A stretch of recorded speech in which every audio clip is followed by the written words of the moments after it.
మామ అందరూ business business అని అంటారు కదా మామ. ఓకే, బిజినెస్ చేయడం వల్ల లాభమా నష్టమా?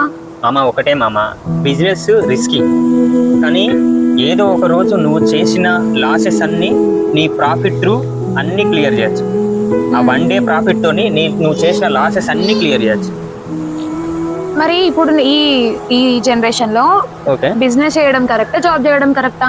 మామ నా ఇంటెన్షన్ ప్రకారం అయితే డెఫినెట్గా బిజినెస్ చేయడమే కరెక్ట్.